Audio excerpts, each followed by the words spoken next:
welcome back to the Good Luck Workshop. My name is Joe. Last month on my Craftsman 12-inch bandsaw, I blew the drive belt, and when I pulled the drive wheel off, I tested that bearing. On the inner bearing, it was gone. Well, it's not gone, but it's grinding. So I ordered a new set of bearings. Let's show you how we do to change them. Let's start with the upper. Use your snap ring pliers. And watch it fling across the shop. Oh, caught that one. Good. I'll lift that up just. Oh, let's lower the support.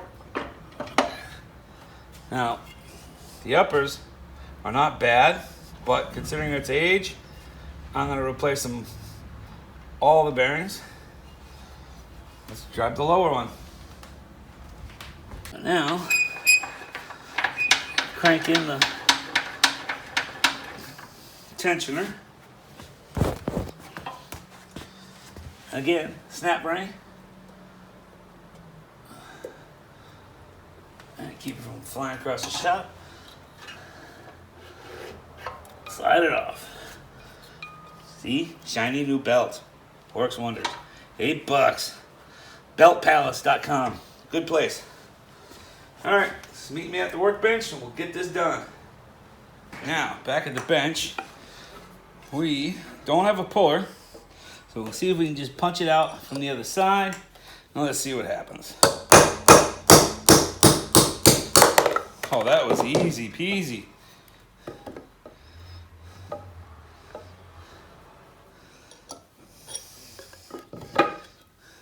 Flip it over.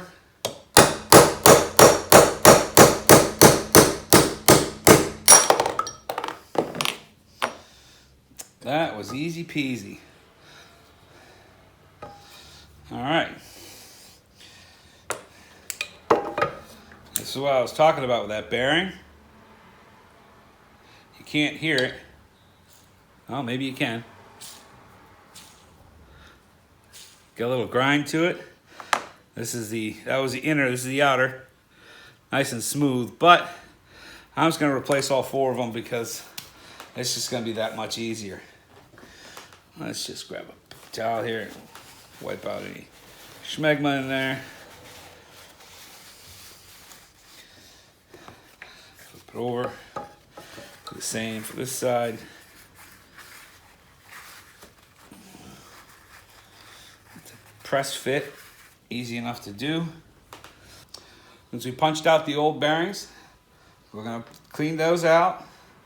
We're gonna pop in the new bearing. They're press fit, like so, and a piece of MDF will do fine. You don't want to use too much pressure because you don't want to damage that inner bearing. You want it just to pop right in like that, flush, nice and smooth. That's the way we want it. Flip it over.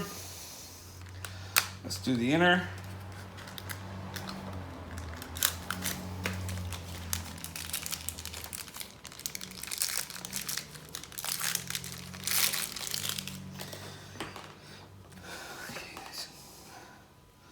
Smooth,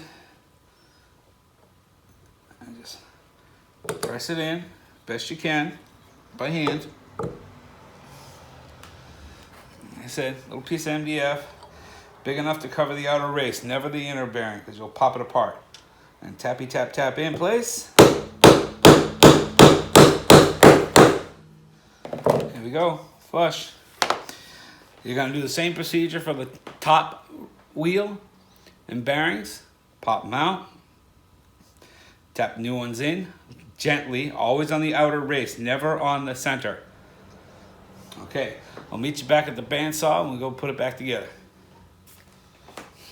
Okay, back at the bandsaw. I took the time to clean the pitch off the tires. A mild detergent, like a 409, a Fantastic, something like that. You don't want to use harsh chemicals. It'll damage the urethane. These happen to be urethane. But any other rubber tire, it'll dry it out. Don't use like an alcohol-based stuff. It really is not good for the rubber. So the upper bearings are replaced. Slide the wheel in. It's pretty basic. It's not that difficult.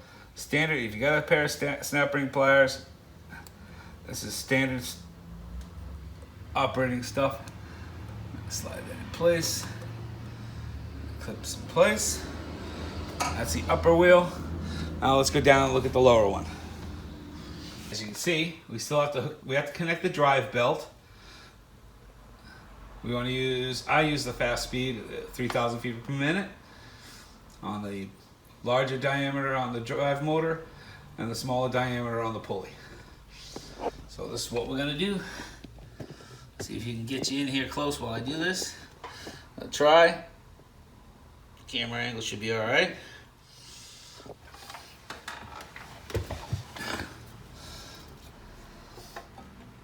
Keep the drive belt in the back.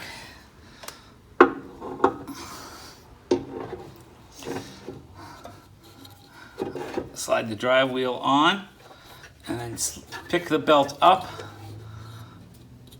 onto the smaller diameter towards the back on the drive pulley, on the lower wheel I should say, and then make sure it goes around the tensioner pulley. While you're in there, you might want to check that tensioner bearing. That's in good shape. And then we turn the crank a little bit. Oh, this side needs a little lubrication. Make sure that belt's in the right place.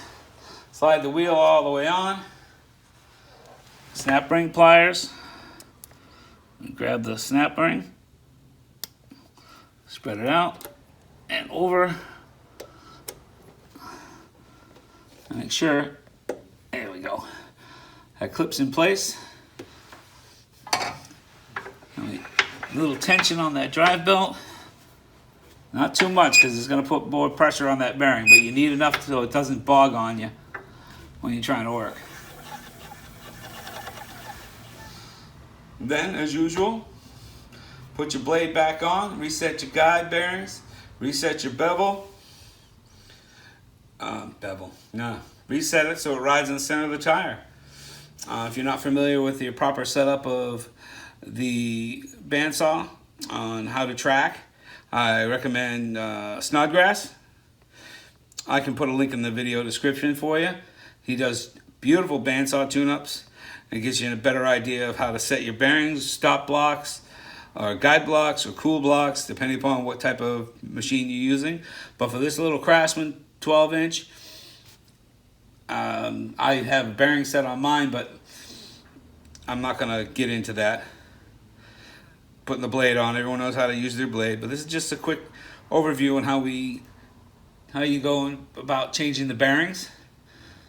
Fairly easy job, can be done in about 10, 15, 30 minutes tops. That includes taking the blade off, putting the blade back on, resetting your tracking, and your guide bearings. But again, like I said, if you're not familiar with your saw and how to set those up, I recommend Todd Snodgrass. He does a really good job explaining how the bandsaw works and how to set it up so it works to the optimal performance. My name is Joe with the Good Luck Workshop. If you liked the video, please like and subscribe.